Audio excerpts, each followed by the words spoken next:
माध्यमातून त्यांना बघू शकता. यावेळेस प्रभूच्या नावात धन्यवाद असो. परमेश्वर चांगला आहे. आजच्या भक्तीमध्ये ख्रिस्त येशूच्या नावामध्ये मी तुम्हा सर्वांचं स्वागत करतो. गेल्या आठवड्यामध्ये तुम्ही काय शिकला?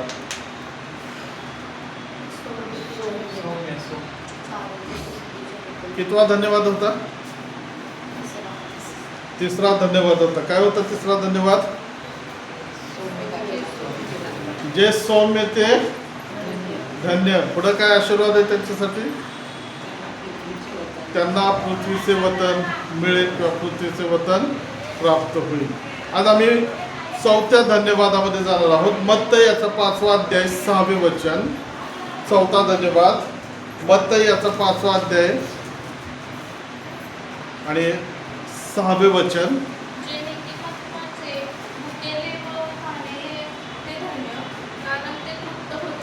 मिळालं सर्वांना?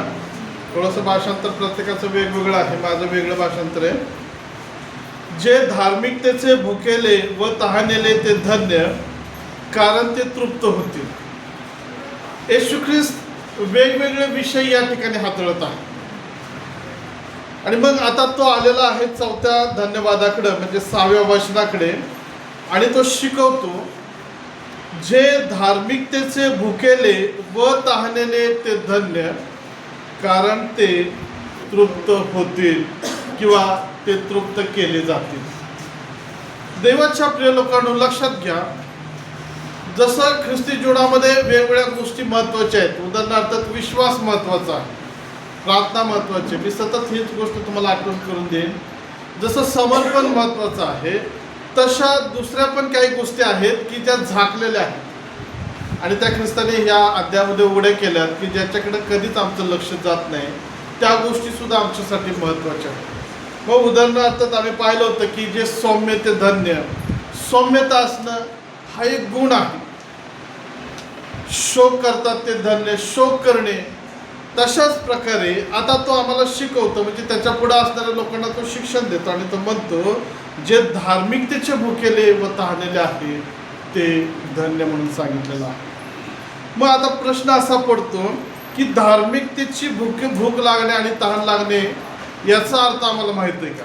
किंवा धार्मिकता म्हणजे काय, की ज्याच्याविषयी येशूची इच्छा आहे त्या धार्मिकतेविषयी लोकांना भूक आणि तहान लागलेली असायला पाहिजे. जर त्या लोकांना भूक आणि तहान असेल तर ते तृप्त होतील किंवा देव त्यांची भूक किंवा त्यांची तहान भागवल आणि ते आशीर्वादित होतील. तर मग तुमच्यासाठीच पहिला प्रश्न असा आहे की धार्मिकता म्हणजे काय तुम्हाला माहिती आहे का? धार्मिकता कशाला म्हटलेलं आहे? त्याच्या आज्ञेचं पालन करणे. बरोबर. अजून काय सांगू शकता? तेच की, नीतिमान असणं म्हणजे धार्मिक असणं म्हणजे काय? मी धार्मिकते प्रश्न बघा, विषय काय आहे, जे धार्मिकतेचे किंवा जे नीतिमत्वाचे आहे की नाही. म्हणून आपण साधा सोपा शब्द वापरूया की धार्मिकता. धार्मिक विचारलं नाही मी. धार्मिकता म्हणजे काय तुम्हाला माहिती आहे का? किंवा नीतिमत्व म्हणजे काय तुम्हाला माहिती आहे का? कशाला म्हटलेला? जर हे गोष्टी आम्हाला माहिती नसतील, समजल्या नसतील, तर आम्ही ख्रिस्ताच्या दृष्टीने जसं असायला पाहिजे तसं आम्ही व्यवस्थित बनवू शकत नाही. मग आता त्याच्या दृष्टिकोनातून विश्वासणारा हा नुसता विश्वासणारा नसावा, तर तो धार्मिकतेने भरलेला असावा. मग दुसरा प्रश्न असा आहे की तुमच्यामध्ये धार्मिकता आहे का? तुमच्यामधली धार्मिकता संपली किंवा धार्मिकताच नाही तुमच्यामध्ये? मग धार्मिकता काय आहे सांगा बरं. महत्वाचा विषय आहे, धार्मिकता काय आहे. तर आता हे समजण्यासाठी दोन गोष्टी आहेत. पहिली गोष्ट, धार्मिक म्हणजे काय हे आम्हाला माहिती असायला पाहिजे.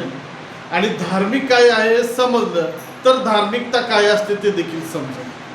धार्मिक आणि धार्मिकता ह्या दोन्ही गोष्टी वेगवेगळ्या आहेत.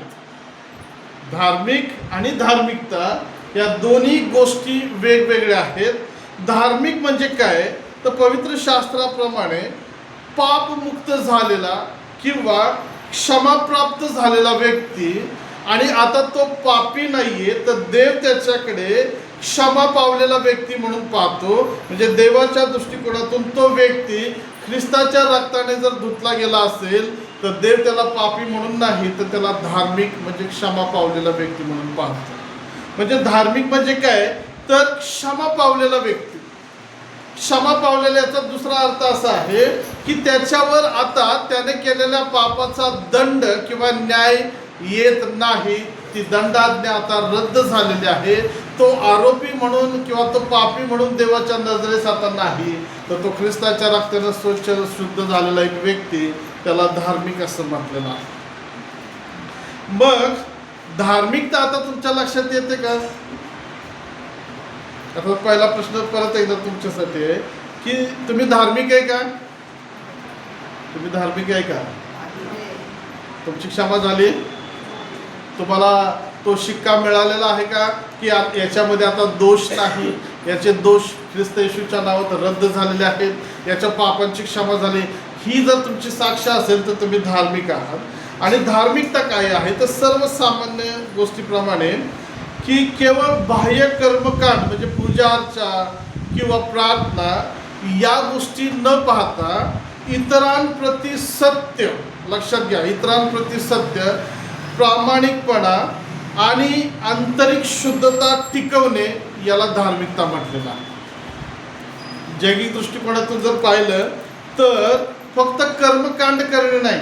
जे आता धार्मिक म्हटल्यानंतर आम्ही एखाद्या व्यक्तीविषयी किंवा आम्ही स्वतःविषयी विचार करतो नाही का. धार्मिक व्यक्ती म्हणजे कसा व्यक्ती होतो? एक सर्वसाधारणपणे आमची विचारदृष्टी कशी होते? तो प्रार्थना करणारा आहे, तो बायबल वाचतो आणि तो चर्चला जातो आणि मग तो उपवास करतो, प्रार्थना करतो. ही व्याख्या आम्ही लावतो काय तर तो व्यक्ती धार्मिक आहे कारण ह्या सगळ्या गोष्टी तो करतो. परंतु काही गोष्टी अशा आहेत त्याच्यामध्ये की ज्या बाह्य गोष्टी आहेत की त्याच्यापेक्षा आंतरिक गोष्टीला महत्त्व जास्त दिलं जातं. आणि मग ते काय आहे की शुद्धता आहे, अंतःकरणाची शुद्धता, अंतःकरणामध्ये असणारी प्रामाणिकता किंवा प्रामाणिकपणा या गोष्टी टिकून ठेवणे आणि त्याच्यामध्ये चालणे याला धार्मिकता म्हटलेलं आहे. दुसरं आहे धार्मिकतेला काही गोष्टी आहेत. धार्मिकतेच्या मुख्य गोष्टी, काही मुख्य पैलू आहेत त्याच्यामध्ये. पहिला आहे सदाचरण आणि त्याची मूल्ये. सदाचरण म्हणजे चांगलं आचरण आणि त्याचे मूल्य, चांगल्या गुणांचा स्वीकार करणे आणि स्वार्थ, हिंसा किंवा वाईट प्रवृत्तीचा त्याग करणे हे खरे धर्माचरण आहे. याला धार्मिकता देखील म्हटलं जातं. काही वेळेस असं होतं की आम्ही प्रार्थना करतो, बायबल वाचतो, आज्ञापालन करतो, परंतु स्वार्थ पण बाळगतो. कधी कधी मग आमच्यामध्ये हिंसा सुद्धा येते. हिंसा म्हणजे काय माहिती आहे का? चिडाचिडी घरामध्ये होते आणि मग फेकाफेकी होते एकमेकांवर, आदळआपट केली जाते. ती एक हिंसा आहे. कधी कधी स्वतःला मारून घेतलं जातं. फार राग आलेला आहे, आता दुसऱ्याला मी मारू शकत नाही, मग काय करायचं? भिंतीवर डोकं आपटून घ्यायचं. काय करायचं? दुसऱ्यावर काहीतरी बोट दाखवायचं. हिंसा येते. आणि मग ह्या सर्व गोष्टी आहेत. आणि मग काही वेळेस वाईट प्रवृत्ती म्हणजे जाणून बुजून दुसऱ्याला त्रास द्यायचा, दुसऱ्याशी वाईट वागणं. मग याला धार्मिकता किंवा धार्मिक व्यक्ती असं आम्ही म्हणू शकतो का? नाही म्हणू शकत. म्हणून ज्या व्यक्तीमध्ये चांगले गुण आहेत म्हणजे वचनाप्रमाणे चालणं आहे आणि जो व्यक्ती वचनाप्रमाणे चालतो, ज्याच्या पापांची क्षमा झालेली आहे त्याला आम्ही धार्मिक म्हणतो. परंतु धार्मिकतेविषयी पाहत असताना आम्हाला फार महत्त्वाची गरज शिकणं गरजेचं आहे. दुसरा आहे त्याचाच अर्थ आत्मिक शुद्धता. बाह्य नियमांचे केवळ पालन करण्यापेक्षा अंतःकरणाची शुद्धता आणि देवाबरोबरचे नातेसंबंध अधिक घट्ट असणे हे महत्त्वाचं आहे. याला धार्मिकता म्हटलेलं आहे. बाह्य नियमांचे पालन नाही का, बाह्य गोष्टी. येशू ख्रिस्त एका ठिकाणी म्हणला की तुम्ही ताट वाटी बाहेरून स्वच्छ तर करता, साफसूफ करता, परंतु आतून कशी आहे तशीच घाण झालेली आहे. म्हणजे वरून कपडे चांगले घालणे, फार वाकून नम्रतेने बोलणे किंवा असं दाखवणे की आम्ही किती चांगले आहे, परंतु आंतरिक आत्मिक जीवन देवाबरोबर नाहीये. फसवेगिऱ्या या गोष्टी त्याच्यामध्ये ती धार्मिकता नाहीये. परंतु जर आंतरिक गोष्टी शुद्धता, प्रामाणिकता आहे आणि सगळ्यात महत्त्वाची गोष्ट म्हणजे शुद्ध अंतःकरणाच्या द्वारे देवाबरोबर ज्याचे नाते संबंध घट्ट आणि तो देवाच्या वचनाप्रमाणे चालतो, ती त्याची धार्मिकता आहे. या ज्या धार्मिकतेच्या गोष्टी तुम्ही आज शिकत आहात, या गोष्टी तुमच्या आणि माझ्या जीवनामध्ये असणं गरजेचं आहे. म्हणून आम्ही 3 मुद्द्यांमधून पाहणार आहोत. पहिला मुद्दा आहे पवित्र शास्त्रातील धार्मिकता. आम्ही शिकणार आहोत पवित्र शास्त्रातील धार्मिकता.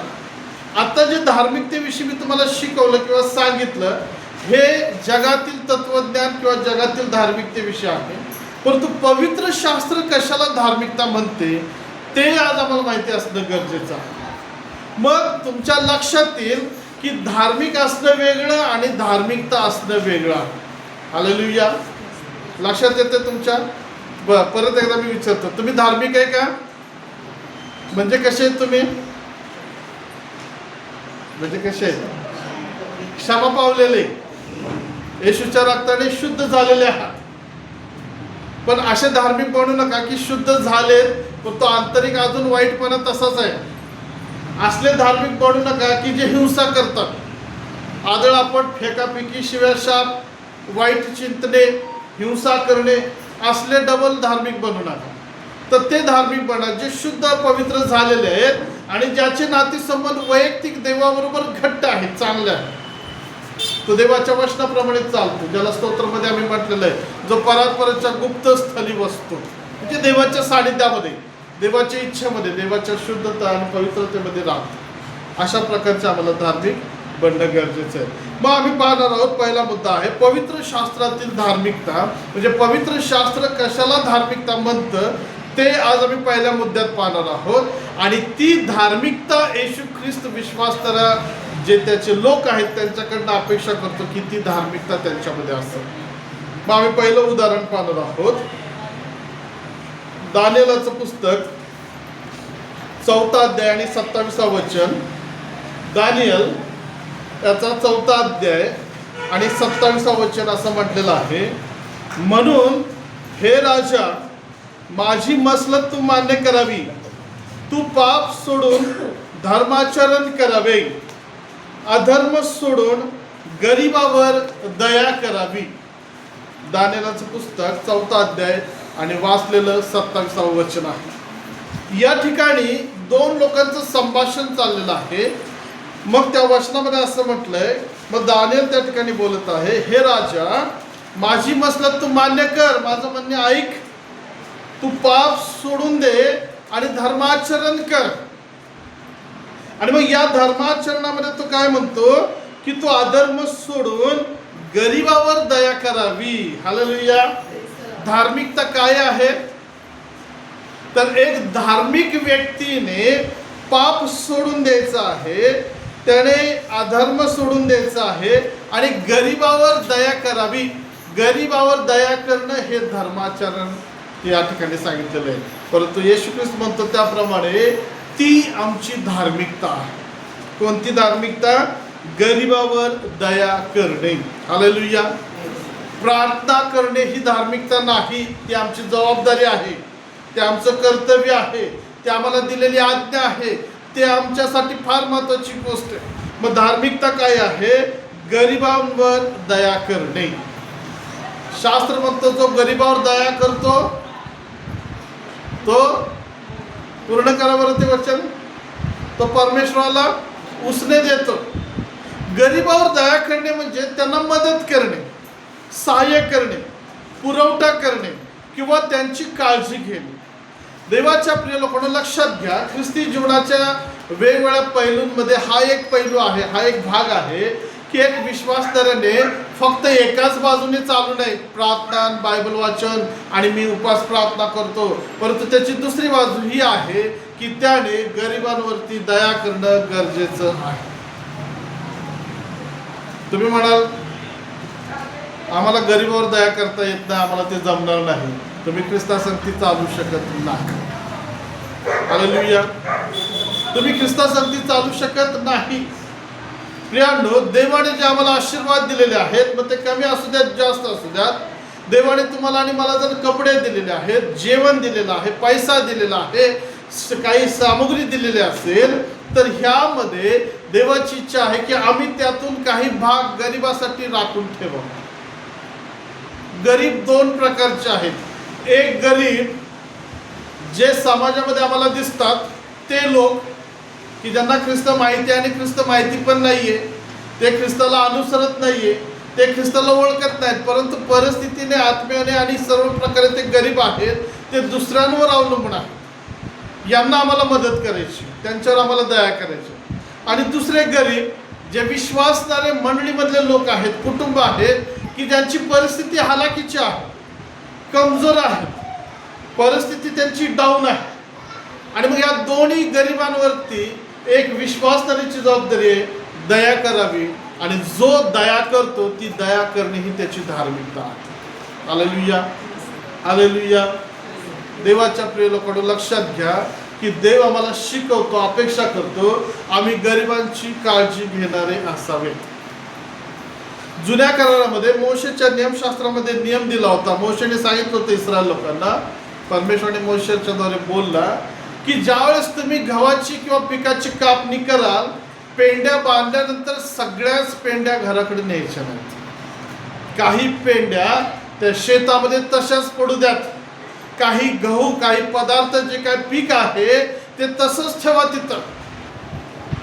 जर 100 पाट्या जर त्या ठिकाणी पीक निघालेलं असेल तर 90 पाट्या तुमच्या आहेत, 10 पाट्या ते पीक तिकडंच ठेवायचं शेतामध्ये, त्याच्याकडे बघायचं नाही. द्राक्षीचे घड जर तुम्ही खोडत असाल, द्राक्षी तुम्ही कापणी करत असाल, तर काही घड तसेच वेलावर ठेवायचे, सगळे घड कट करायचे नाहीत.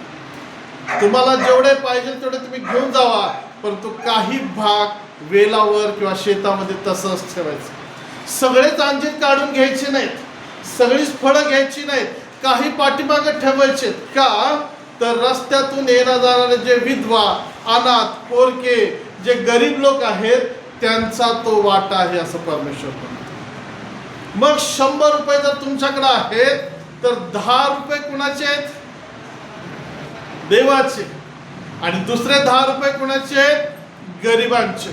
फक्त 100 रुपयामध्ये एक सर्वसाधारण सामान्यासाठी मी आकडा घेते, 80 रुपये तुमचे आहेत, 20 रुपये मधले 10 देवाचा दशांश आणि 10 हे गरिबांसाठी काढलेला तो हक्काचा वाटा.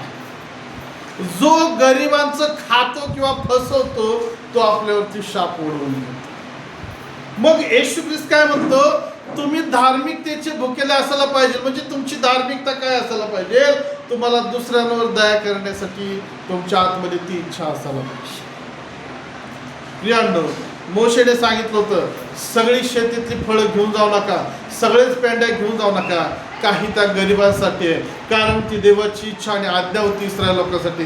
आणि आजही तो भाग इस्रायलमध्ये किंवा त्या देशामध्ये आजही पाळला जात आहे. त्याच्याच वरून, त्याच गोष्टीवरून फॉरेनमध्ये हेल्पिंग वॉल म्हणून एक असं कार्यक्रम तयार आहे. मदतीची भिंत असं त्याला म्हटलेलं आहे. रस्त्याच्या काही ठिकाणी बाजूला भिंतीसारखं उभं करतात किंवा रॅक उभे करतात आणि त्या रॅकला किंवा भिंतीला खिळे मारून फळांच्या पिशव्या तिथं अडकवले जातात.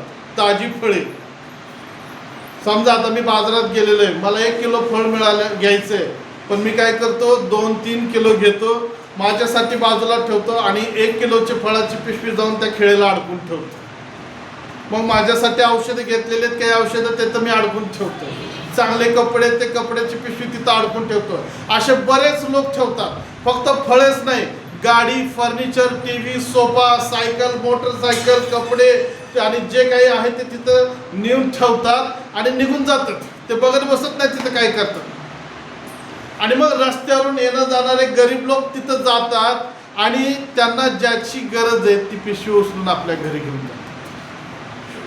मोठ्या मोठ्या हॉटेलमध्ये, शॉपमध्ये, फॉरेनमध्ये ज्यावेळेस लोक जेवायला जातात त्यावेळेस आपल्या जेवणाच्या बिलाबरोबर आणखी 2 गरीब लोकांचं जेवणाचे बिल ते तिथं भरतात. आणि मालकाला सांगतात जर कोण गरीब आला तर त्याला जेवण द्या, त्याचं बिल आमच्या पैशातून करतो. आणि मालक लोक सुद्धा तसंच करतात. गरीब जर कोण आला असेल ते गरीब लोकांनी विचारतात काय फॅसिलिटी आहे का, आमचे कोणी पैसे भरलेले आहेत का, मग मालक सांगतो हा दोघांचे आहेत, दोघ जण जाऊन जेवतात त्या ठिकाणी. काय आहे प्रियांनो, ही दया करण्याची गोष्ट आहे, ही देण्याची किंवा मदत करण्याची. येशू ख्रिस्ताची इच्छा आहे की धार्मिक लोक हे फक्त देवाकडूनच घेणारे नसावेत, तर हे देणारे सुद्धा असावेत, दया करणारे लोक सुद्धा असावेत. Hallelujah, hallelujah. जर देवाकडून आम्हाला आशीर्वादाची अपेक्षा आहे, तर देव सुद्धा आमच्याकडनं अपेक्षा करतो आम्ही देणारे सुद्धा असलं पाहिजे. कधी कधी असं होतं की आम्ही कुणाला तरी उष्ण देतो, मदत करतो आणि मग त्याच्याकडनं मागतो किंवा त्याला आम्ही त्रास देतो. पण तो पवित्र शास्त्र त्याविषयी सुद्धा सांगतं की आम्ही त्यांना त्रास देऊ नये. उष्ण कोणी घेतला असेल तर त्याच्या बदल्यात आम्ही त्याचं काही काढून घेऊ नये. अनुवाद 24वा अध्याय 13 वचन बघा काय म्हणतं. अनुवादाचं पुस्तक 24वा अध्याय 13 वचन मिळालं सर्वांना. तिथं असं म्हटलेलं आहे, सूर्य खाली जाता जाता त्याचे हडप त्याला अवश्य परत द्यावे, म्हणजे तो आपले वस्त्र अंगावर घेऊन निजेल आणि तुझे अभिष्ट चिंतील आणि तुझा देव याच्या दृष्टीने तुझी धार्मिकता ठरेल. आहे का असंच वचन? अनुवाद 24वा अध्याय 13 वचन काय म्हटलेलं आहे, सूर्य खाली जाता जाता त्याचे हडप त्याला अवश्य परत द्यावे, म्हणजे तो आपले वस्त्र अंगावर घेऊन निजेल. जुन्या करारामध्ये ही एक आज्ञा आहे. उष्ण दिलं जात होतं, त्याच्या बदल्यात काहीतरी वस्तू ठेवून घेतली जात होती, ज्याला आपण आताच्या भाषेमध्ये काय म्हणतो, तारण ठेवणे. तुम्ही बँकेमध्ये जाता, सोनं ठेवता, तारण ठेवता ना, त्याच्या बदल्यात काहीतरी घेता काय, पैसे घेता. मग शास्त्र काय म्हणतं, जर तो असं कुणाला घेतला दिला असेल, व्याज मदत केली असेल किंवा तो त्याला उष्ण दिलं असेल आणि त्या बदल्यात त्याचं काही ठेवलं असेल, तर मुख्यतः गरीब लोकांना गरज लागते, ते व्याजानं घेतात किंवा उष्ण घेतात, मागतात. आणि मग त्या बदल्यात बरेच लोक काय म्हणतात, मग तू काय ठेवणार आहेस काय.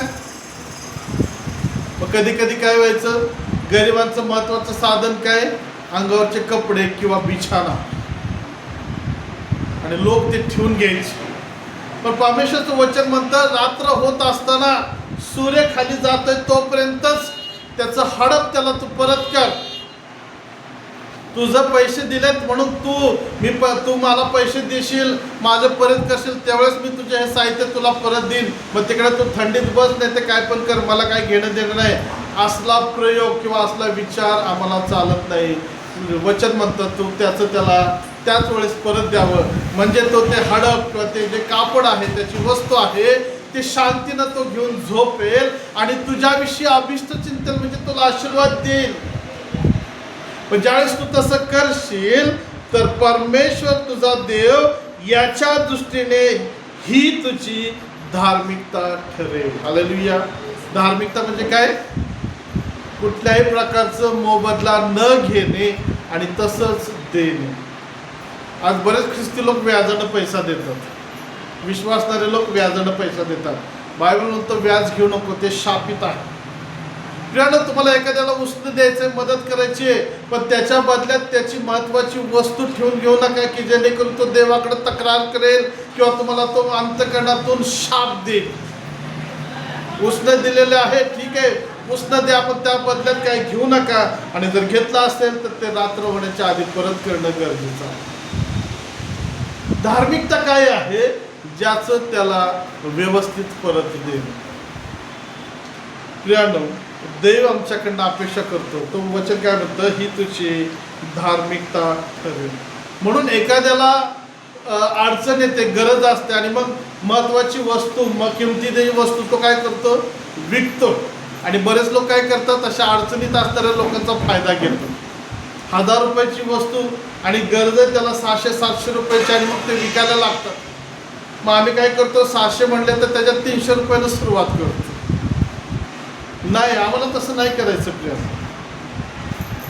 तुम्हाला जर त्या ठिकाणी तो 600 रुपयाला सांगत ते परवडे, ते घ्या.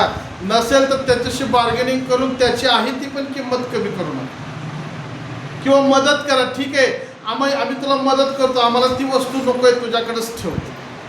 कारण ख्रिस्ताची इच्छा आहे की आम्ही त्या धार्मिकतेला अनुसरण असावे जी धार्मिकता परमेश्वर तुमच्याकडून माझ्याकडून अपेक्षा करतो. आणखीन एक पाहूया धार्मिकता काय आहे. 2 करीन 9 अध्याय 9 वचन. नव्या करारामधून 2 करीन 9 अध्याय 9 वचन. तिथं असं म्हटलेलं आहे, त्याने चहूकडे दिले, त्याने चहूकडे दिले आहे, गरिबास दान धर्म केला आहे, त्याची धार्मिकता युगानुयुग राहते. हालेलुया. मिळालं का तुम्हाला सर्वांना? काय म्हटलेलं आहे वाचा बरं.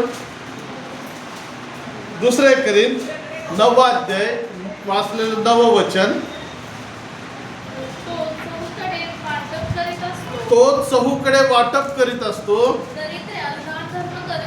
दरिद्रास दान धर्म करीत असतो, त्याचे नीतिमत्व युगानुयुग राहते. कोणाविषयी सांगितलं होय? ज्या ख्रिस्ताला तुम्ही आणि मी स्वीकारले ना त्याची साक्ष इब्रिकराचा लेखक म्हणजे बायबल देतो. तो काय म्हणतो? त्याने चहूकडे दिले, पुष्कळांना त्याने दिले. येशू ख्रिस्ताने त्याच्या सेवा कार्याच्या काळामध्ये पुष्कळ लोकांना त्याने दिलेले, मदत केलेली आहे. गरिबास त्याने दान धर्म केलेला आहे. येशू ख्रिस्त नुसता चमत्कार करत फिरत नव्हता. येशू ख्रिस्त देत सुद्धा होता. वस्तूच्या स्वरूपामध्ये किंवा पदार्थाच्या स्वरूपामध्ये तो गरिबांना, म्हणजे तिथं जो शब्द प्रयोग केलाय, दरिद्रांना, ज्यांना त्याची गरज आहे अशा गरीब लोकांना तो मदत करत होता. किती मदत करत होता? किती? पुष्कळ हा शब्द वापरलाय का? भरपूर लोकांना त्याने, भरपूर कुटुंबाला त्याने मदत केलेली आहे. प्रियानो, मग ही त्याची धार्मिकता युगानुयुग राहते असं बायबल म्हणतं. मग तोच येशू काय म्हणतो? तुमच्यामध्ये ती धार्मिकता असावी. म्हणजे आम्ही कुठली धार्मिकता धारण करायला पाहिजे? तर आम्ही पुष्कळ गरिबांना दान धर्म केला पाहिजे, किंवा आम्ही पुष्कळ लोकांना मदत करणं गरजेचं आहे. देवाच्या प्रिय लोकांना लक्षात घ्या, ही तुमची काय आहे? धार्मिकता. स्तोत्र 112:9 मध्ये म्हटले, त्याने सढळ हाताने गरिबास दान धर्म केला आहे. ही येशू ख्रिस्ताविषयीची साक्ष आहे, दाविदाविषयीची साक्ष आहे, विश्वासणाऱ्या त्यावेळेसच्या लोकांची साक्ष आहे की ते नुसतेच विश्वासणारे किंवा प्रार्थना करणारे नुसतेच धार्मिक नव्हते, तर ते गरिबांना दान धर्म करणारे, आणि ते पण कसं? सढळ हाताने दान धर्म करणारे. आता एक फॅशन आलेली आहे बघा, रील्स तयार केले जातात. गरिबाच्या पुढे पिशव्या, पाण्याच्या बाटल्या, जेवण धरून काय करतात? फोटो काढतात, शूटिंग करतात, आणि सगळं झालं की गरिबाला काय म्हणतात? जात तू बाजूला हो. दिखावपणा चालू आहे, गरिबांना मदत केली. प्रियानो, लोकांनी आमची शूटिंग किंवा आमचा रील बघू नये, ख्रिस्तानं आमचा रील तयार करावा की हा गरिबांना मदत करत आहे. हालेलुया. मदत करण्यामध्ये सुद्धा काही प्रकार आहेत. मग आमची मदत कशी असते माहिती आहे का? जे खराब झालेलं आहे, टाकाऊ आहे, फेकण्याच्या लायकीचं आहे, एकदम लो क्वालिटीचं आहे, ज्याला थर्ड क्लास म्हटलं तरी चालेल, जे आम्हाला आवडत नाही, नको आहे, त्याचा वास येतो, अशा गोष्टी आम्ही दुसऱ्यांना देतो. चांगली गोष्ट आहे असं? थोडासा विचार करा.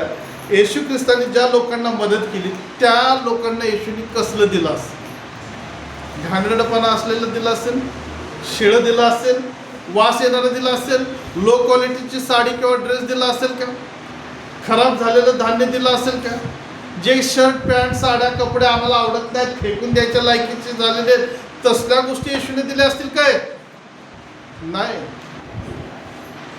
माझा येशू जर चांगल्या गोष्टीची, धार्मिकतेची पेरणी करतो, देतो, तर तुम्ही आणि मी चांगलं उत्तमातलं उत्तम द्यायला पाहिजे. हालेलुया.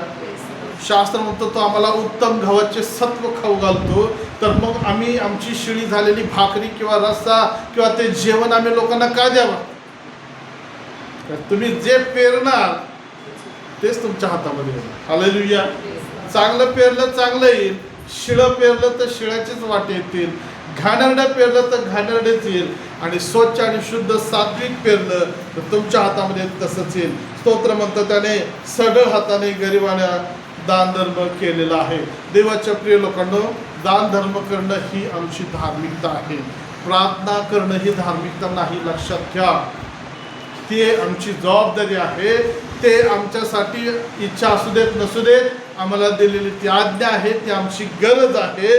धार्मिकता काय आहे तर आम्ही एकमेकांची काळजी घेणं गरजेचं आहे. म्हणून येशू ख्रिस्त एका ठिकाणी काय म्हणतो, जशी आपणावर तशी आपल्या शेजाऱ्यावर प्रीती कर. शेजाऱ्यावर प्रीती करणं म्हणजे शेळी आमटी दिली आणि मी प्रीती केली ही प्रीती नाहीये. लक्षात येतंय? 4-5 साड्या एकत्र देतो, त्याचा पाय पोचा पण नीट होत नाही. आणि तसल्या साड्या जर तुम्ही देत असाल शेजाऱ्याला आणि म्हणत असाल देवा मी तुझ्या नावात दिलेलं आहे, तर हे दान धर्म चांगलं नाही. उत्तमातलं उत्तम जर तुम्ही देवाकडून घेता तर त्या उत्तमातलं उत्तम सुद्धा तुम्ही दुसऱ्याला द्यावा. Hallelujah, hallelujah, hallelujah. उपास करता का तुम्ही? उपास ज्यावेळेस तुम्ही करता, हे उदाहरण तुम्हाला मला प्रश्नार्थक उदाहरण आहे, त्यावेळेस तुमच्या वाटेचं जेवणाचं तुम्ही काय करता? काय लोक आधी सांगतात माझं जेवण बनवायचं नाही, उद्या उपास आहे माझा. असं काय आहे का? पण यशाच्या पुस्तकात जर गेलं तर तिथं म्हणलंय ज्यावेळेस तू उपास करतो तर तुझं जेवण तू दुसऱ्याला द्यायला पाहिजे. हालेलुया. उपासाच्या दिवशी आम्ही काय म्हणतो, नाही संध्याकाळी मी उपास सोडणार आहे ना, मग संध्याकाळी खातो, तो पर्यंत राहतो तसाच. आता नाश्ता नाही केला, 4 वाजता सोडताना नाश्ता करतो. प्रियांनो लक्षात घ्या, मला तुम्हाला काय दाखवायचंय, धार्मिकता काय आहे ते समजून घ्या. तुम्ही दुसऱ्याला खाऊ पिऊ घालता ही तुमची धार्मिकता आहे. त्या धार्मिकतेमध्ये स्वार्थ, फसवणूक, हिंसा, लबाडी नसते. तर त्या धार्मिकतेमध्ये एकच गोष्ट असते की देव माझ्याकडे बघत आहे, परमेश्वराचं लक्ष माझ्याकडे आहे. धार्मिकता काय आहे? ती वृद्ध स्त्री विधवा आजी गेली आणि म्हणते प्रभू हे 2 रुपये तुला दानार पण घे. आपल्यासाठी तिथं काही ठेवलं नाही, देताना तिच्या मनात काही खोट नाही, पाप नाही किंवा मी देवावर उपकार करतो असली कुठली भावना नाही. एकच आहे, मी प्रभूसाठी देत आहे. मग तुम्ही गरीबावर ज्यावेळेस दया करता, मदत करता, त्यावेळेस त्यांच्यावर तुम्ही उपकार करता हा विचार तर बाजूला सोडा, पण त्यांना लाजू सुद्धा नका. एकच गोष्ट करा, मला धार्मिकतेचं काम करायचं, माझा देव माझ्याकडे बघत आहे. मग ते पैसे असतील, कपडे, जेवण, वस्तू असेल, एखादी मदत असेल किंवा एखादा त्या ठिकाणी तुमचा गौरवाचा त्याच्यासाठी असणारा शब्द असेल, तुम्हाला इतरांना द्यायचा. Hallelujah, hallelujah. दुसरा मुद्दा आम्ही पाहणार आहोत. पवित्र शास्त्र धार्मिकतेसाठी आव्हान करते. पवित्र शास्त्र धार्मिकतेसाठी आव्हान करते. बायबल आम्हाला चॅलेंज करतं की आम्ही धार्मिक बनावे. बायबल आम्हाला चॅलेंज करतं आम्ही धार्मिकतेसाठी, लक्षात घ्या, आम्ही धार्मिकतेसाठी आम्ही ते काम करावं यासाठी पवित्र शास्त्र आम्हाला आव्हान करते. नीतिसूत्र 19:17 मध्ये म्हटलेलं आहे, नीतिसूत्र 19:17, जो दरिद्र्यावर दया करतो तो परमेश्वराला उसने देतो. म्हणजे या ठिकाणी आता चॅलेंज आहे की तुम्ही दया करणारे व्हायला पाहिजे. कुणावर? कुणावर? जे तुम्हाला दया करतात त्यांच्यावर. जे तुम्हाला पार्सल देतात त्यांनाच तुम्ही पार्सल देणार, आणि जे तुम्हाला मदत करतात त्यांना मदत करणार नाही. दरिद्री हा शब्द वापरलाय का त्या वचनामध्ये? दरिद्री किंवा गरीब या लोकांचं एक लक्षण आहे की ते दुसऱ्याला परत देऊ शकत नाही. म्हणजेच आम्ही अशा लोकांना मदत करावी की ज्यांना खरंच आमची गरज आहे. अपेक्षा ठेवू नका की आता मी यांना दिलंय, देवाने पण मला द्यावं आणि दुसऱ्यांनी पण मला द्यावं.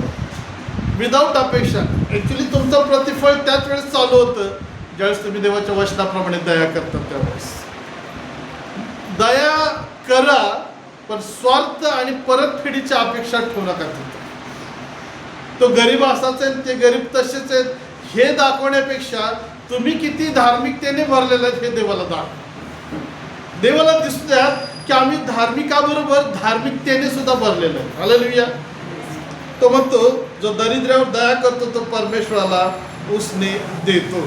म्हणजेच तुम्ही देवाच्या हातात देता, म्हणजे तुम्ही गरिबाला देता त्यावेळेस ते देवाच्या हातामध्ये जातं. हालेलुया. म्हणजे तुम्ही कुणाला देताय? तुम्ही गरिबांना देत नाही, तुम्ही देवाच्या हातामध्ये देता. आणि ज्यावेळेस देवाच्या हातामध्ये जाईल ते बहुगणित होऊन आशीर्वादित होऊन परत येत नाही. दुसरं एक वचन वाचाय, मत्तय 10:42 मध्ये म्हटलेलं आहे, मत्ते 10:42. आणि या लहानातील एकाला शिष्य म्हणून जो कोणी केवळ गार पाण्याचा एक प्याला पाजतो तो आपल्या प्रतिफळाला मुकणारच नाही.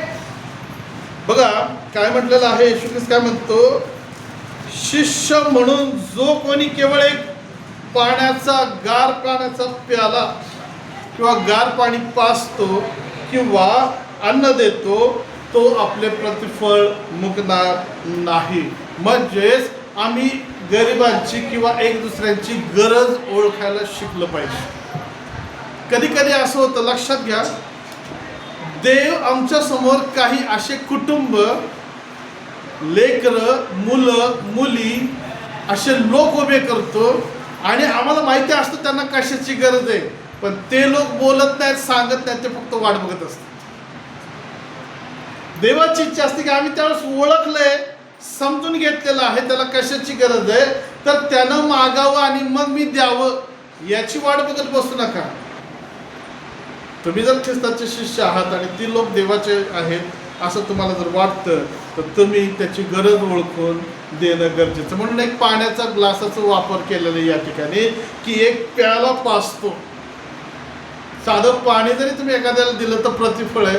तर विचार करा, पैसे, कपडे, धान्य, मदत जर केली, औषध उपचार जर केले तर केवढं मोठं प्रतिफळ असतं. हालेलुया. गरिबांविषयी आमच्या हृदयामध्ये कळवळा निर्माण व्हायला पाहिजे. काही गरीब असे आहेत की ते काही लोक असे आहेत की जे गरिबाचं सोंग घेतात आणि लोकांना फसवतात. आम्हाला अशा लोकांपासून सुद्धा सावध राहिलं पाहिजे. काही गरीब असे आहेत की जे लोकांना फसवतात. माझ्या चर्च मेंबरकडे, खोतवाडीमध्ये माझं चर्च आहे आणि त्या ठिकाणी माझ्या चर्च मेंबरकडे एक आजी आली. आम्ही फार गरीब आहे, आम्हाला लय त्रास झाला आणि असं झालंय तसं झालं असं रिक्वेस्ट केली आणि त्या आमच्या चर्च मेंबरच्या त्या बहिणीला दया आली आणि तिनं मदत केली. आणि माझ्या मिसेसला त्यांनी सांगितलं असं असं व्यक्ती आहे. मग हिला पण दया आली आणि तिनं मला सांगितलं अशी अशी एक आजी तिकडं राहते आणि आपण पण त्यांना काहीतरी मदत करूया. मग ठीक आहे म्हटलं. मग काही तांदूळ, गहू, काही वस्तू आम्ही गोळा केलं आणि मला जरा शंका आली आणि मग त्यांना मी म्हटलं असं करूया, आपण स्वतःच तिथं जाऊया त्यांच्या घरी. मग त्या सिस्टरच्या मुलाला मी घेतलं, ते तांदूळ, पिशव्या सगळ्या घेतल्या आणि त्या आजीनं एक उडता उडता जो पत्ता सांगितला होता त्या पत्त्यावर आम्ही शोधत तिथं गेलो आणि बघितलं. शेजारच्यानं विचारलं अशी अशी एक आजी आहे, तिथं घर माझं. ते काय म्हणलं, समोरचं घर आहे. कुठे आहे घर? मग आम्ही बघायला लागलो कुठं झोपडी दिसती का. कदाचित ते पडकं घर असेल, कदाचित ती झोपडी असेल, कदाचित काहीतरी असं कागद प्लास्टिकचे बांधलेले असेल आणि आजी तिथं राहत असेल. आम्हाला ते काय दिसेनाच. ते एक व्यक्ती म्हणले ते मोठं पत्र्याचं शेड दिसतंय की नाही, ते आजीचं घर. अरे म्हटलं, आजीचं घर एवढं मोठं दिसतंय? फार मोठं पत्र्याचं शेड होतं ते. आणि आत गेलो, बघितलं तर आम्हाला शॉक झाला, धक्का बसला की आतमध्ये सगळे भारी भारी वस्तू, सामान भरलेला. आजीच्या नातवाच्या हातामध्ये आयफोन, दुसरा एक मुलगा त्याच्या हातात एक आयफोन, दिवाण मोठ्याच्या मोठं डबल बेडचं, तिजोरी डबल डोअरची, घरामध्ये लाईट, टी व्ही. आणि सगळं बघितलं आमचं डोकं चक्रवलं. म्हटलं हा काय प्रकार आहे म्हटलं. बघितलं आणि सगळी वास्तुस्थिती जाणून घेतली. मग त्या आजीला बोलवलं, प्रार्थना केली, तिला आम्ही आणलेलं साहित्य दिलं. बाहेर आल्यानंतर दुसऱ्या एका कुटुंबाकडे गेलो आणि चौकशी केली. त्यावेळेस समजलं की हे आजी काय करते, आपल्या नातवाच्या गाडीवरून एखाद्या कुटुंबाकडे जाते, नातवाला लांब गाडी घेऊन उभं करते आणि ती स्वतः जाते, फाटकी साडी घालून गरीब असा अवतार करते, केस विस्कडलेले करते आणि त्या कुटुंबामध्ये जाऊन सांगते की माझी सून मला सांभाळत नाही, असं आहे तसं आहे आणि तुम्ही मदत करा. आणि लोक पैसे देतात आणि देतात. तिच्या सुनाला सुद्धा आम्ही जाऊन भेटलो, तर सून पण एकदम चांगली. काय आहे, गरिबीच्या नावाखाली लुटणं चालू आहे. म्हणून जरा सावधगिरी बाळगा. सगळेच गरीब सगळे सारखेच नाहीयेत. पवित्र आत्म्याच्या द्वारे निर्णय आणि प्रार्थना करून निर्णय घ्या की आम्ही कुठल्या गरीबाला मदत करावी. पवित्र आत्मा तुम्हाला दाखवेल खरंच कुणाला गरज आहे. योग्य जागेत पेरलं तर 100 पट पीक आहे, रस्त्यावर आणि काट्यावर पेरलं तर तुमच्या हातात काहीच येणार नाही. त्यामुळे आम्हाला लक्षात ठेवणं गरजेचं आहे की एखाद्याला गार पाण्याचा प्याला जर देतो तर प्रतिफळ आहे, गरिबावरच आम्ही दया करतो तर ती आमची एक धार्मिकता आहे. दुसरे करीन 9:12 वचन, तिथं असं म्हटलेलं आहे, 2 करीन 9:12 वचन, ही सेवा केल्याने पवित्र जनांच्या गरजा पुरवल्या जातात. प्रियांनो, मी तुम्हाला मगाशीच सांगितलं की 2 प्रकारचे गरीब, एक समाजामध्ये असणारे गरीब त्रासलेले लोक आहेत आणि दुसरे मंडळीमध्ये असणारे गरीब लोक आहेत, गरीब कुटुंबात. आणि पूर्वीच्या पहिल्या शतकातल्या मंडळीमध्ये विधवा, अनाथ, पोरके, गरिबांची काळजी मंडळीमध्ये एकमेकांच्या द्वारे घेतली जात होती. शास्त्र म्हणतं विश्वासणारे आपापले जमिनी विकून तो पैसा प्रेषितांच्या पायाजवळ आणून ठेवला जात होता आणि त्यातून गरिबांची काळजी घेतली जात. अशाच प्रकारे प्रियांनो, कधी कधी आपल्या मंडळीमध्ये सुद्धा असे लोक असतात, कुटुंब असतात की जे त्रासामधून, तणावातून, आजारातून, पिढेतून जात असताना आम्ही फक्त प्रार्थना करून विषय क्लोज करणे योग्य नाही. आम्ही केली की प्रार्थना, परंतु आम्ही त्यांना आर्थिक स्वरूपामध्ये किंवा मदत वेगवेगळ्या माध्यमातून करणे ही आमची धार्मिकता आहे. आणि शास्त्र म्हणतं ही एक सेवा आहे. अशी सेवा केल्याने पवित्र जनांच्या गरजा पुरवल्या जातात. Hallelujah, hallelujah. पवित्र जनांच्या गरजांकडे विशेषतः लक्ष द्या.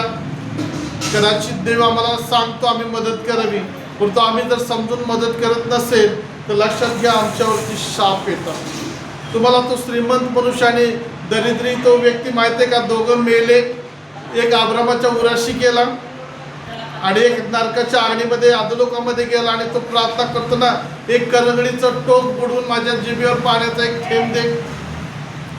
पण याची सुरुवात जर तुम्ही वाचली तर तुमच्या लक्षात येईल, त्याच्या सुरुवातीलाच असं म्हटलेलं आहे की त्या श्रीमंताच्या दारामध्ये एक भिकाऱ्याला आणून ठेवलं जात होतं.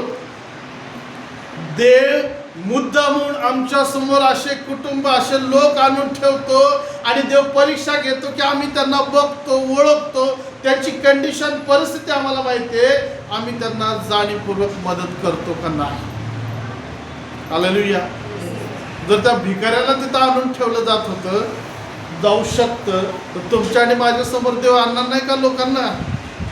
कधी कधी अशी परिस्थिती येते, काही जणांची शाळेला दप्तर नसतात, कपडे नसतात, वह्या पुस्तकं नसतात, काही जणांची फी भरायची असते, काही दवाखान्याचं औषध आणायचं असतं, कदाचित कुणाचं तर लाईट बिल भरायचं असतं, कोणाची तरी त्या ठिकाणी एकदम अडचण असते आणि मग ते सांगत नाही, ते प्रार्थना करत असतात. परंतु देव त्यावेळेस आम्हाला प्रेरणा देत असतो, आमच्या डोक्यात येत असतं, परंतु कृती करायला आम्ही घाबरतो, आम्ही मदत करायला पुढे जात नाही.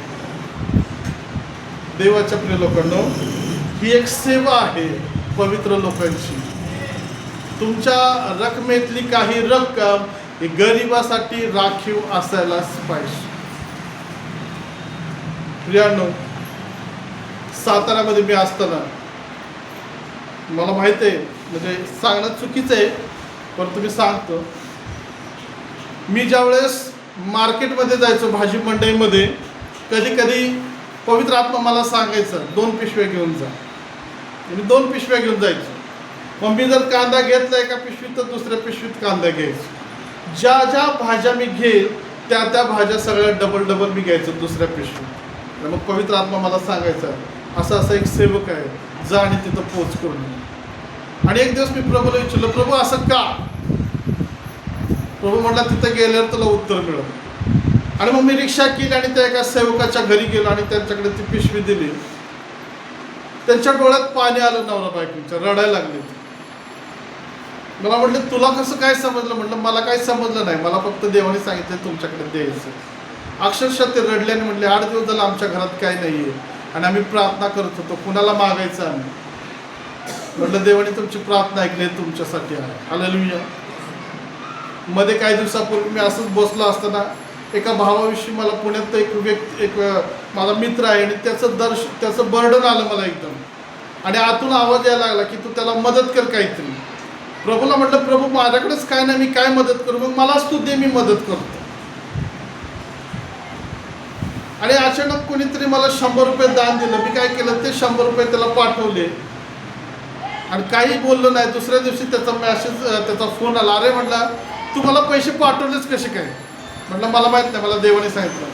अरे तू पाठवलेस, माझी गाडी बंद पडली होती, माझ्या गाडीत पेट्रोल नव्हतं आणि मी पेट्रोलसाठी प्रार्थना करत होतो आणि परिस्थिती अशी झाली होती की मी सगळ्यांना फोन केले, कोणीच मला मदत केली. हालेलुया. देवाच्या प्रिय लोकांनो, त्या व्यक्तीला त्यावेळी 100 रुपये 1000 रुपये सारखे वाटले आणि त्यानं मला म्हटलं की तुझी फार मोठी मला गरज, मदत त्या ठिकाणी झालं. म्हटलं मी नाही मदत केली, ख्रिस्ताने मदत केलेली आहे. देवाच्या आपल्या लोकांना लक्षात घ्या की परमेश्वर आमच्याकडनं ही सेवा करून घेऊ इच्छितो. ही सेवा आमची धार्मिकता आहे.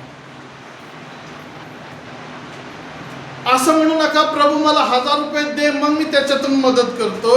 प्रभूची इच्छा आहे, जे तुमच्याकडं आहे थोडंसं असू द्यात, कमी असू द्यात, एकदम थोडंसं असू द्यात, त्याच्यातूनच तुम्ही मदत करा.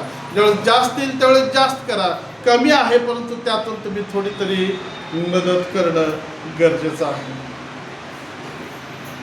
पौल देखील अशाच प्रकारे काम करतो. तो देणग्या गोळा करायचा येरुशलेम मधल्या आणि वेगवेगळ्या ठिकाणी जे गरीब लोक आहेत त्यांना जाऊन तो तिथं मदत करायचा. येशू ख्रिस्त मदत करतो. पेत्र आणि योहान प्रार्थनेला जात असताना भिकाऱ्याने त्यांना मागितलं, तर म्हणतो आमच्याकडे काय नाही पण जे आहे ते तुला देतो. काय होतं? सामर्थ्य होतं त्यांच्याकडनं, आरोग्य होतं त्यांच्याकडे, येशू त्यांच्याकडे होता, तो वाटला त्यांनी, आपल्यासाठी ठेवून घेतलं नाही. रोमकरसपत्र 15 अध्याय 25-26 वचन. रोमकरसपत्र 15 अध्याय 25-26 वाचा बरं.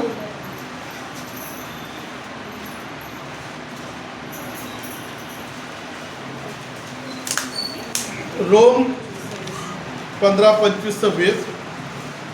सध्या तर मी पवित्र जनांच्या सेवेतच येरुशलेमास जातो.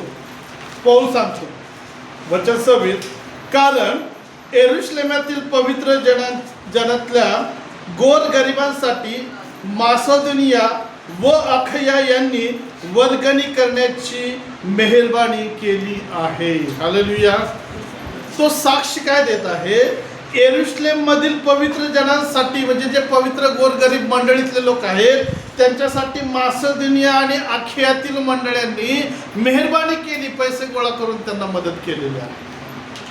हालेलुया.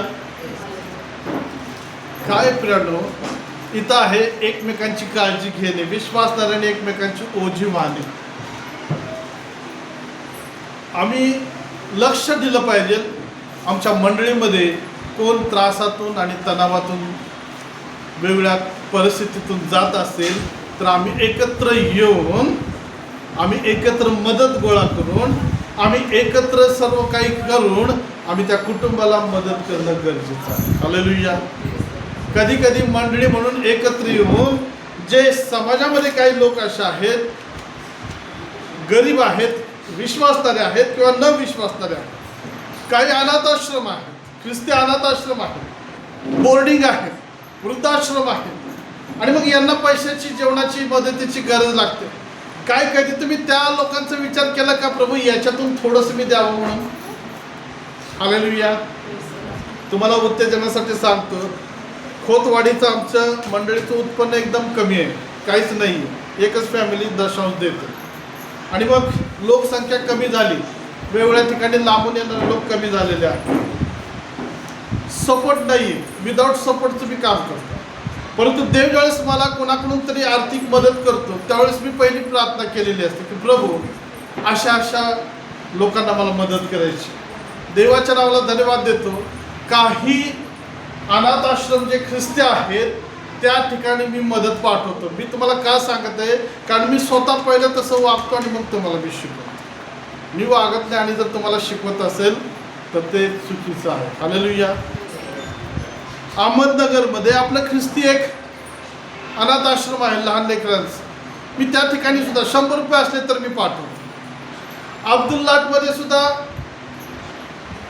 पंडिता रमाबाई मुक्ती मिशनचं हॉस्टेल आहे. मग मी काय करतो, तिथं पण मदत पाठवतो. आणि मला जमत नाही तर मी काय करत आहे, दुसरा विश्वासदारांना त्याची माहिती देतो.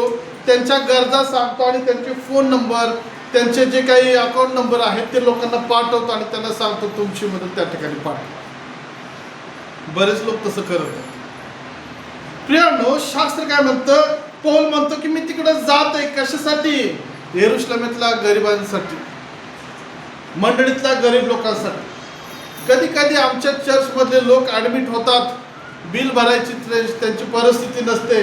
कधी आम्ही भेटायला जातो आणि विचारतो का बिलाचं काय झालंय?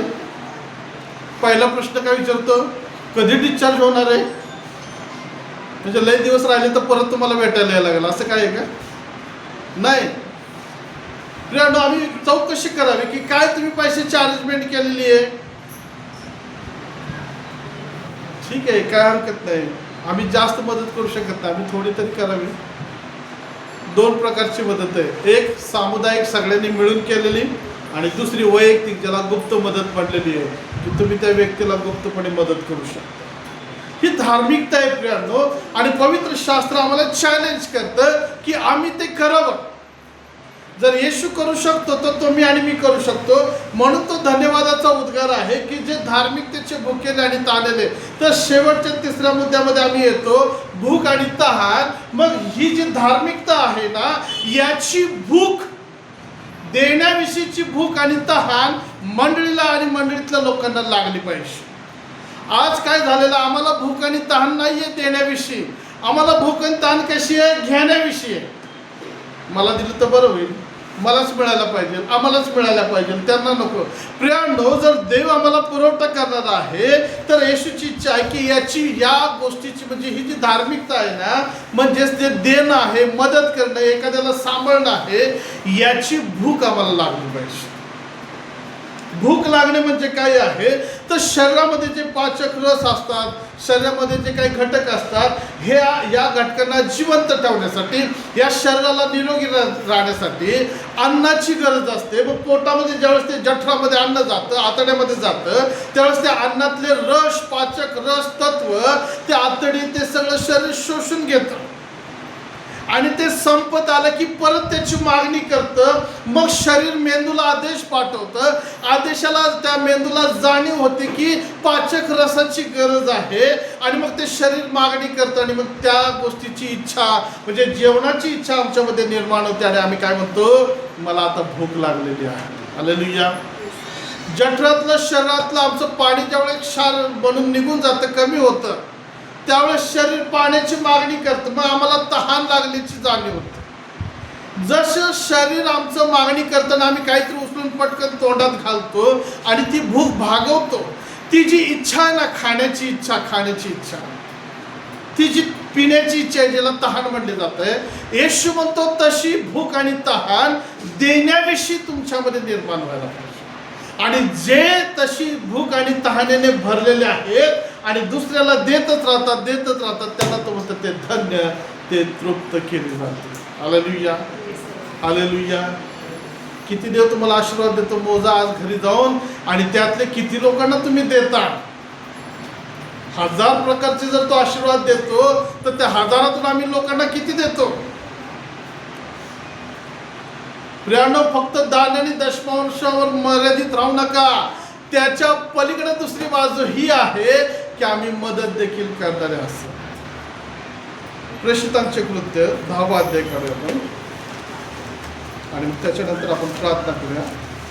प्रेषितांचे कृत्य, आम्ही या ठिकाणी कर्नलीची साक्ष बघणार आहोत. काय म्हटलं बघा, 10वा अध्यायाने पहिली 2 वचनं कोणतरी वाचा. प्रेषितांचे कृत्य 10वा अध्याय पहिली 2 वचन.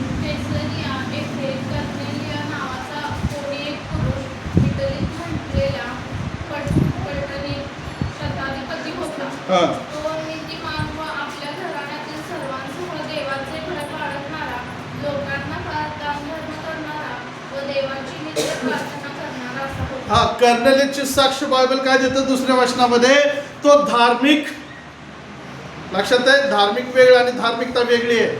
तो धार्मिक होता, आपल्या सर्व कुटुंबासह देवाचे भय बाळगणारा होता. आणि तिसरी गोष्ट काय म्हटलेली आहे? लोकांना फार दान धर्म करणारा होता. Hallelujah, hallelujah. तो लोकांना फार दान धर्म करणारा होता आणि त्याच्या जवळ देवदूत येऊन त्याला काय सांगतो की तुझे ते दान धर्म स्वर्गात स्मरण करण्यात आलेले आहे. हालेलुया. देवाच्या प्रिय लोकांनो, परमेश्वर आमची साक्ष अशीच द्यावी की हे कुटुंब धार्मिक आहे, हे कुटुंब धार्मिकतेनं भरलेलं सुद्धा आहे. ही व्यक्ती नुसतीच धार्मिक नाहीये, तर धार्मिकतेने सुद्धा भरलेली आहे. नुसतंच प्रार्थना आणि नुसत्याच त्या गोष्टी एकच बाजू करू नका, तर दुसरी बाजू ही आहे की आम्ही एकमेकांना मदत देखील करणं गरजेचं आहे. आणि मग तो आशीर्वाद येतो की ते तृप्त होतील. हालेलुया. तृप्त होतील म्हणजे काय? देव त्यांना पुरवठा करत राहील. ज्यावेळेस तुम्ही तुमच्या हातातून दुसऱ्याला काहीतरी देता आणि तुमचा हात रिकामा व्हायला येतो ना, देव तुमचा हात भरून टाकतो. देव देतो. देवाचं एक नाव आहे याहवे इरे, पाहून देणारा किंवा पुरवठा करणारा परमेश्वर. ज्यावेळेस तुम्ही लोकांकडे पाहता आणि त्यांना मदत करता, तर देव तुम्हाला सुद्धा मदत करतो. दुसरे करीन 9:10 मध्ये म्हटलेलं आहे, जो पेरणाऱ्याला बी पुरवतो व खाण्याकरिता अन्न पुरवतो, तो तुम्हास बी पुरविल व ते पुष्कळ करील. मंडळी आमेन म्हणेल काय म्हटलेलं आहे? पौल काय म्हणतो करीनच्या मंडळीला? पेरणाऱ्याला बी पुरवतो व खाण्याकरिता अन्न पुरवतो. याहवे इरे नाव जे आहे ना, देणारा, त्याच्याविषयी तिथं म्हटलेलं आहे, तो तुम्हास बी पुरविल. ज्यावेळेस तुम्ही मदत करायला सुरुवात करता, देव तुम्हाला पुरवठा करायला सुरुवात करतो. ज्यावेळेस तुम्ही तुमची मूठ उघडता, देव त्याचं भांडार उघडतो. ज्यावेळेस तुम्ही पेरणी करता, त्यावेळेस देव त्याला आशीर्वादित करतो. हालेलुया. मग आता प्रश्न असा आहे, मग रविवारचं दान द्यायचं का नाही चर्चमध्ये? तुम्हाला काय वाटतं? मग दशमांश महिन्याचा द्यायचा का नाही? उपकार स्तुतीचं दान द्यायचं का नाही? मग एवढं देत असताना परत आणखीन गरीबाला पण द्यायचं आम्हीच द्यायचं का? होय, तुम्हाला देण्यासाठी ख्रिस्तांना पाचारण केलेलं आहे. कारण त्याची इच्छा आहे की तुमची धार्मिकता दिसण्यात यावी. जर तुम्ही हात पेरणीसाठी पुढं करता, तर वचन म्हणतं तो तुम्हाला बी पुरविल. आणि ते कसं असेल? पुष्कळ करेल. हालेलुया.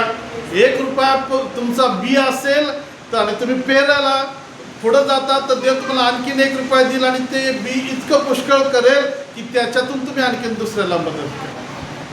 पण जर तुम्ही हात राखून ठेवता, तर लक्षात घ्या, तुमच्यासाठी मग आशीर्वाद नाही, त्या ठिकाणी हात राखण्याचे शाप आहे. वचन 11 मध्ये म्हटलेलं आहे, 2 कोरिन्थ 9:11, म्हणजे तुम्ही सर्व प्रकारच्या औंदर्यासाठी सर्व गोष्टींनी धनसंपन्न व्हा. पेरल्याशिवाय, दिल्याशिवाय, धार्मिकता वाढल्याशिवाय आम्ही धनसंपन्न होऊ शकत नाही. कदाचित शैतान तुम्हाला मध्येच मनात घालेल, आता इतके वर्ष तुम्ही पेरले, काय तुम्हाला मिळालं? काळजी करू नका, तुमचा वाटा देवाच्या हातामध्ये. हालेलुया. म्हणा, माझा वाटा देवाच्या हातामध्ये आहे. आणि जे देवाच्या हातात आहे ना, ते कोणी तुमच्यापासून हिसकवून घेऊ शकत नाही. म्हणून येशू ख्रिस्त काय म्हणतो, जे धार्मिकतेचे भुकेले आणि तहानले, तर लक्षात घ्या, धार्मिकता, प्रार्थना धार्मिकता नाहीये, ती प्रार्थना आमची जबाबदारी आहे. धार्मिकता काय आहे? इतरांची काळजी घेणे. धार्मिकता काय आहे? ख्रिस्ताच्या आज्ञाप्रमाणे गरिबांवर दया करणे. धार्मिकता काय आहे? एखाद्याला मदत करणे. धार्मिकता काय आहे? जाऊन त्याची काळजी घेणे, विचारपूस करणे. धार्मिकता काय आहे? मग तो शंभराने गेला त्या ठिकाणी आणि मग त्या व्यक्तीच्या जखमा पुसल्या, धुतल्या, त्याला पट्टी बांधली, त्याला आपल्या गाडवावर घेऊन उतार शाळेत गेला, त्याचं बिल भरलं. ही धार्मिकता आहे प्रियाने.